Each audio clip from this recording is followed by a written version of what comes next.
CPIയെ തീർത്തും അവഗണിച്ചുകൊണ്ട് രാവിലെ അവർ പറയുന്നത് പറ്റില്ല എന്ന് രാത്രിയാകുമ്പോൾ ഒപ്പിടുന്നു. അതിന് അവരുടെ പ്രതിരോധത്തെയും അവരുടെ എതിർപ്പിനെയും എല്ലാം അവഗണിച്ചുകൊണ്ട് വിദ്യാഭ്യാസ സെക്രട്ടറി ഒപ്പിടുന്നു. വിദ്യാഭ്യാസ സെക്രട്ടറി ഒപ്പിടണമെങ്കിൽ സ്വാഭാവികമായിട്ട് വിദ്യാഭ്യാസ മന്ത്രി അറിഞ്ഞിരിക്കും. വിദ്യാഭ്യാസ മന്ത്രി അറിഞ്ഞെങ്കിൽ സ്വാഭാവികമായിട്ട് മുഖ്യമന്ത്രി അറിയും. മുഖ്യമന്ത്രി അറിഞ്ഞെങ്കിൽ ഗോവിന്ദൻ അറിയും.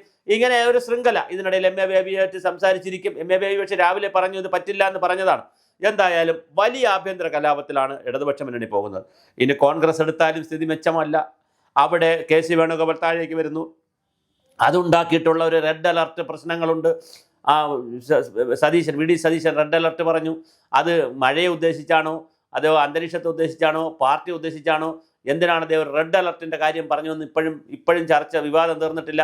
അപ്പോൾ VD സതീശനാണോ ഇനിയിപ്പോൾ ഈ തദ്ദേശഭരണ തെരഞ്ഞെടുപ്പിലും അസംബ്ലി തെരഞ്ഞെടുപ്പിലും UDF നയിക്കുന്നത്?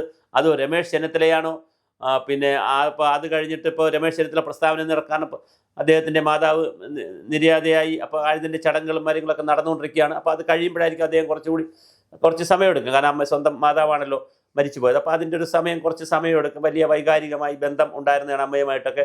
വളരെ വലിയ ബന്ധം, അച്ഛനേക്കാൾ കൂടുതൽ അമ്മയുമായിട്ട് വളരെ അതിവൈകാരിക ബന്ധം ഉണ്ടായിരുന്നതായിട്ടൊക്കെ അദ്ദേഹത്തിൻ്റെ Facebook പോസ്റ്റൊക്കെ വന്നിട്ടുണ്ട്. അപ്പോൾ സ്വാഭാവികമായിട്ട് കുറച്ച് സമയമെടുക്കും അദ്ദേഹം ഇതിൽ നിന്നൊക്കെ റിക്കവർ ചെയ്ത് വരാൻ.